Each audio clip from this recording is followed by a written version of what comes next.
Hi everyone. चलिए देखते हैं आखिर यूरोपियन इंडिया में क्यों आए। तो देखिए 7th सेंचुरी के बाद से रोमन एम्पायर का इन्फ्लुएंस जो है इजिप्ट पे और पर्सिया पे घटने लगा। पर्सिया वही जो मॉडर्न डे ईरान है, वही अरब एम्पायर का इन्फ्लुएंस जो है इजिप्ट पे और पर्सिया दोनों पे बढ़ने लगा। अब इजिप्ट देखिए यहाँ पे हो गया पर्सिया, यहाँ पे हो गया इजिप्ट। अब यहाँ पे रेड सी है। एक रेड सी के थ्रू रूट था इंडिया का, यूरोप का कनेक्शन एक रेड सी के थ्रू हो पा रहा था। एक ये यहाँ से लैंड रूट था। अब दोनों रूट पे कंट्रोल जो है, टोटल कंट्रोल अरब एम्पायर का हो गया, जिसके वजह से यूरोपियन का और इंडिया का डायरेक्ट जो कनेक्शन था वो डिक्लाइन हो गया, क्योंकि रेड सी का पूरा पूरा रेड सी पे कंट्रोल जो है अरब एम्पायर का हो गया। और हम लोग का इंडिया का जो मार्केट का डिमांड यूरोप में बहुत ज़्यादा था, जैसे कि इंडिया का स्पाइसेस, कैलिकोज। कैलिकोज एक तरह से स्पाइसेस मतलब मसाला होता है। कैलिकोज एक कपड़ा, कॉटन का ही कपड़ा होता है, बस एक वन साइडेड जो है पेंटेड रहता है। सिल्क, सिल्क तो आप जानते ही हैं। प्रीसियस स्टोन, इन सब का कॉस्ट जो है, इस सब का कॉस्ट बढ़ गया वहाँ पे यूरोप में। अब इसका मुख्य कारण क्या था? मुख्य कारण इसका यही था कि ये जो अरब जो थे, अरब एम्पायर, इनका तो इन्फ्लुएंस बढ़ गया था रेड सी पे और लैंड रूट दोनों पे इनका इन्फ्लुएंस था। तो इसकी वजह से ये चार्ज रिवेन्यू जो है उससे ज़्यादा चार्ज करने लगे। जैसे कि मान लीजिए 5 रुपये का स्पाइसेस इंडिया में मिलता था, वही वहाँ यूरोप में जाते जाते 105 रुपये का मिलने लगता था। इतना वो टैक्स उसमें कलेक्ट करने लगे, जिसकी वजह से यूरोपियन में जो स्पाइसेस थी, कैलिकोस थी, सिल्क थी, इन सब का कॉस्ट जो है बहुत हाई हो गया। अब आ जाते हैं 8th सेंचुरी, 15th सेंचुरी के बाद। देखिए 8 साल के बाद यूरोप पहले जैसा यूरोप नहीं रहता है। अब यूरोप में एक स्प्रीड ऑफ रिनेंजेंस था। स्प्रीड ऑफ रिनेंजेंस मतलब यहाँ पे एक चेंजिंग की भावना थी। सब मॉडर्न तरीका अपना रहे थे, कुछ ना कुछ नया नया खोज रहे थे।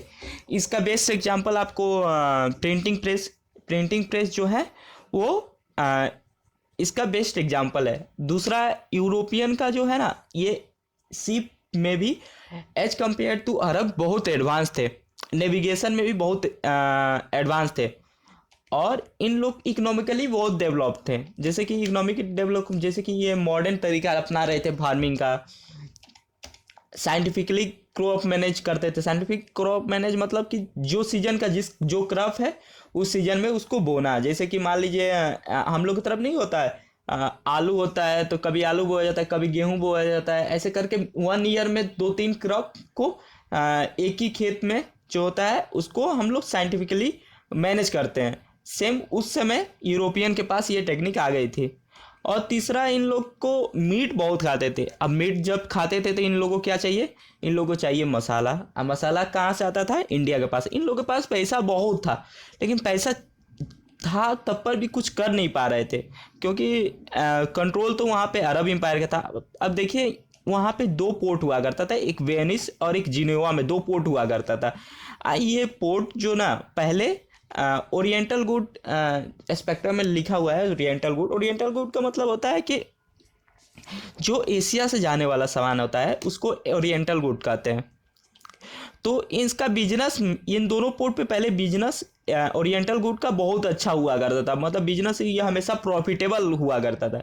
लेकिन जब से अरब एम्पायर का कंट्रोल आ गया इजिप्ट पे, पर्सिया पे, तो इसकी वजह से इन लोग का बिजनेस जो है एकदम डिक्लाइन होने लगा। अब इन लोगों को तो गुस्सा तो बहुत आता था, पर कर नहीं सकते थे, क्योंकि जो ओटोमान टर्क था उसके कंपेरिजन में ये लोग बहुत छोटे थे। तो ये लोग सोचे आखिर करे तो क्या करे। ये जो यूरोप वाले थे, ये लोग सोचे आखिर करे तो क्या करे, क्योंकि as compare to Ottoman Turk ये लोग बहुत शक्तिशाली उतना नहीं थे, क्योंकि ओटोमान टर्क जो है बहुत शक्तिशाली था। तो ये लोग सोचते हुए गए स्पेन के पास और पुर्तगाल के पास। अब देखिए स्पेन जो था ना और पुर्तगाल दोनों बहुत विकसित देश था, मतलब एज कम्पेयर टू नेबरहुड ये दोनों के दोनों बहुत विकसित थे, बहुत डेवलप कंट्री थे।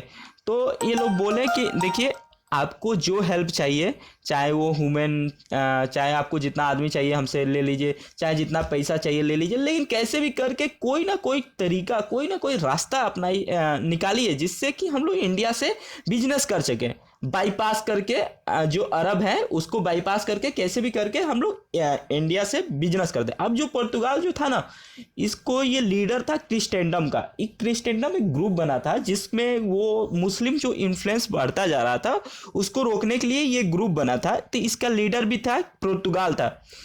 अब अब देखिए क्या होता है। देखिए अब ये देखिए, ये प्रिंस हेनरी है, ये पुर्तगाल के प्रिंस है। और ये जो थे ना, इनको ओशियन रूट, हमेशा नया नया रूट जानने की बहुत इच्छुक रहते थे। ये हमेशा नया नया रूट खोजा करते थे, सपनों में खोजा करते थे। तो इस ऐसे ही इनका भी एक सपना था कि कैसे भी करके अरब जो है, अरब का इन्फ्लुएंस जो है उसको बाईपास करके हम लोग कैसे भी इंडिया के थ्रू ट्रेड कर सके। इनका एक सपना हुआ करता था। इनको इतना खोजने की, रूट को इतना जानने की इच्छुक हुआ करते कि इनको नेविगेटर भी, इनका निक नेम नेविगेटर भी था।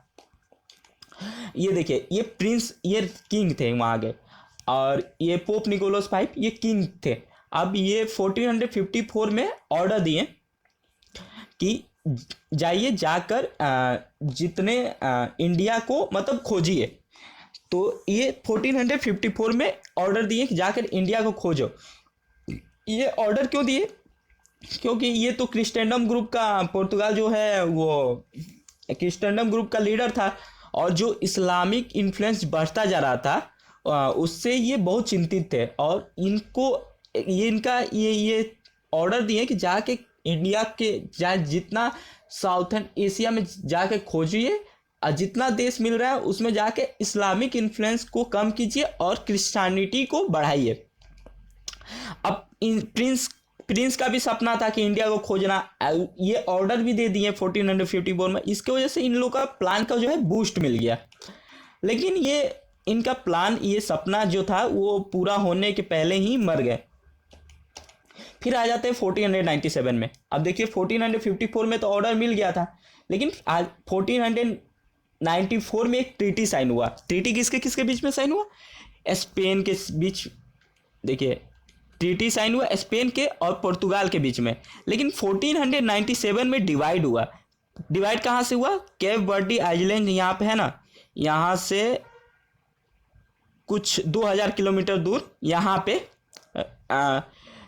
जो है, यहाँ से डिवाइड हुआ। यहाँ से डिवीजन इस तरह हुआ कि यहाँ से सोचिए उस समय वो लोग वर्ल्ड को डिवाइड कर दिए, स्पेन और पुर्तगाल वाले वर्ल्ड को डिवाइड कर दिए। जो नॉन क्रिश्चियन जितना देश है, ये जो लाइन देख रहे हैं ना, इसके ईस्ट में जो पुर्तगाल जो है जाएगा, और इसके स्पेन में इसके वेस्ट में स्पेन जाएगा, और जाके वहाँ पे क्रिश्चियनिटी को बढ़ाएगा। और जो इस्लामिक इन्फ्लुएंस, चाहे जो नॉन क्रिश्चियन कंट्री है उसको भी क्रिश्चियन में कन्वर्ट करेगा। अब जाहिर सी बात है कि इंडिया को खोजने की जिम्मा किसके पास आ गई? पुर्तगाल के पास आ गई।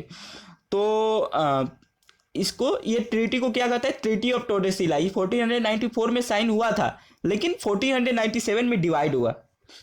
तो देखिए उसके पहले एक 1487 में बैर्थोलोमी डायस जो थे, ये इंडिया के ये निकले थे इंडिया को खोजने के लिए। उससे पहले 1487 में बस अर्थ ये यहाँ तक आते आते ये इंडिया को यहाँ तक आए थे, यहाँ तक देखिए, यहाँ तक। और इसके बाद से ये जाके अपने देश में बोले कि देखिए और आगे जाएंगे तो इंडिया मिल जाएगा। बशर्ते ये यहीं तक आए थे, ये साउथ अफ्रीका तक आए थे, और साउथ अफ्रीका से थोड़ा सा आगे यहाँ तक आए थे, लेकिन ये इंडिया नहीं खोज पाए थे। लेकिन जाके बोले अपने देश में, पुर्तगाल के में, कि देखिए आगे और जाएंगे तो इंडिया आ जाएगा। तो फिर इस इंडिया को खोजने फिर 1497 में वास्को डी गामा इंडिया के लिए निकले। अब 11 महीने के लगभग 1498 में कैलिकट में, इंडिया में ये आ गए। तो ऐसे वास्को डी गामा जो है इंडिया को खोजे। Thank you.